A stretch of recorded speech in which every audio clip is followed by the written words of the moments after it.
Halo semuanya, selamat datang di pembahasan kita kali ini.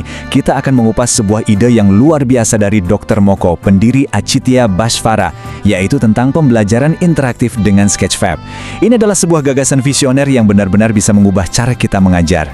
Nah, Bapak dan Ibu guru sekalian, coba deh inget-inget, pernah nggak sih kita ngerasa agak mentok pas mau ngejelasin sesuatu yang rumit? Misalnya, struktur jantung, detail candi, atau bahkan bangun ruang di matematika cuma pakai gambar 2 dimensi? Pasti sering ya. Gambarnya tuh rasanya datar aja, kurang greget, dan akhirnya pemahaman siswa jadi terbatas kan? Nah, untuk menjawab tantangan tadi, Dr. Moko datang dengan sebuah konsep yang keren banget, yang siap mengubah cara kita mengajar. Yuk kita tinggalkan materi yang statis dan datar, dan kita sambut era baru, pembelajaran 3 dimensi yang interaktif dan pastinya jauh lebih mendalam. Oke, sekarang kita mulai bedah ya. Mungkin banyak dari kita yang bertanya-tanya, Sketchfab itu apaan sih? Gampangnya, anggap aja ini sebagai pintu ajaib kita untuk membawa pengalaman belajar yang seru dan imersif langsung ke dalam ruang kelas. Gampangnya gini, anggap aja Sketchfab ini tuh YouTube, tapi isinya bukan video, melainkan objek 3D. Kerennya lagi, siswa itu bisa langsung berinteraksi loh. Mereka bisa puter-puter, zoom in, zoom out, lihat detailnya dari segala sisi. Dan yang paling penting, nggak perlu install aplikasi aneh-aneh. Cukup buka browser, langsung jalan. Coba kita lihat contohnya.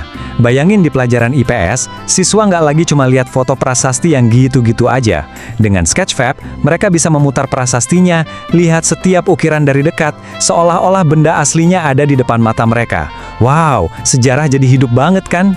Kalau untuk pelajaran IPA, wah ini benar-benar terobosan. Konsep-konsep abstrak kayak struktur jantung atau ikatan molekul jadi jauh lebih gampang dipahami. Siswa bisa seolah-olah masuk ke dalamnya dan lihat setiap bagian dari berbagai sudut. Ini sesuatu yang mustahil banget dilakuin cuma dengan gambar di buku. Bahkan untuk matematika, konsep volume atau luas permukaan kerucut misalnya, jadi jauh lebih masuk akal ketika siswa bisa memegang dan memutar model 3D-nya secara virtual. Mereka jadi benar-benar paham konsepnya, bukan cuma sekedar hafal rumus. Oke, kita udah tahu apa itu Sketchfab. Sekarang kita masuk ke bagian yang paling penting nih. Gimana caranya kita sebagai guru memakai ini di kelas? Nah, ini dia beberapa strategi jitu dari Dr. Moko. Enaknya Sketchfab ini fleksibel banget. Bapak Ibu bisa pakai model yang berpusat pada guru, jadi kita yang memproyeksikan satu model di depan dan memandu diskusi kelas. Atau bisa juga pakai model yang berpusat pada siswa, di mana tiap kelompok asyik menjelajahi model yang beda-beda untuk menyelesaikan tugas.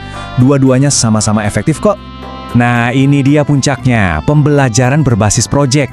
Siswa nggak lagi cuma jadi penonton, tapi mereka jadi pencipta.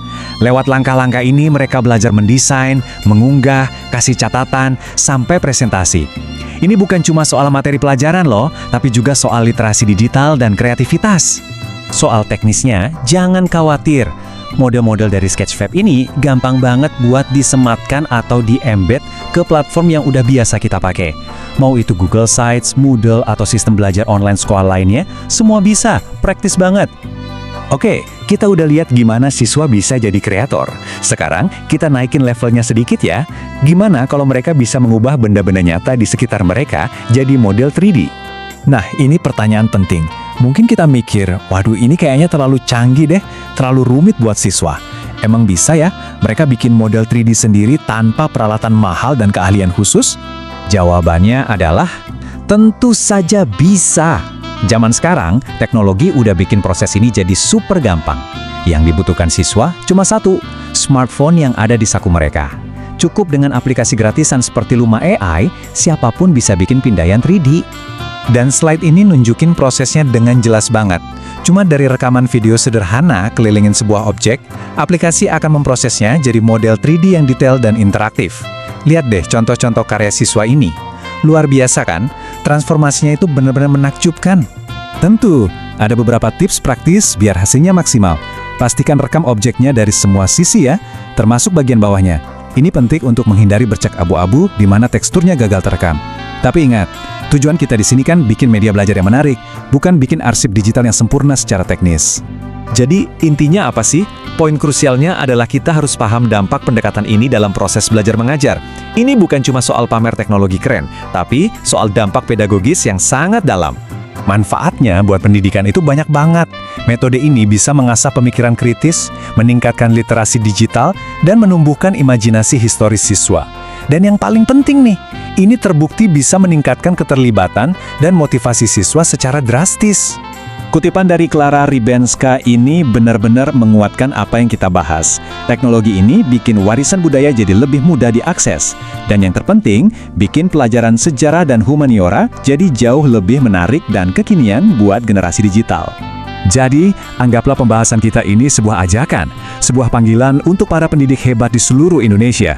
Jangan pernah ragu untuk mencoba model dan media pembelajaran yang baru. Ingat, tugas kita adalah menginspirasi generasi penerus, dan ini adalah salah satu alat yang sangat ampuh untuk itu. Sebagai penutup, kami mau menyampaikan salam hangat dari Dr. Moko untuk Bapak dan Ibu guru hebat di seluruh Indonesia. Teruslah berinovasi dan menyalakan api semangat belajar dalam diri setiap siswa. Terima kasih banyak.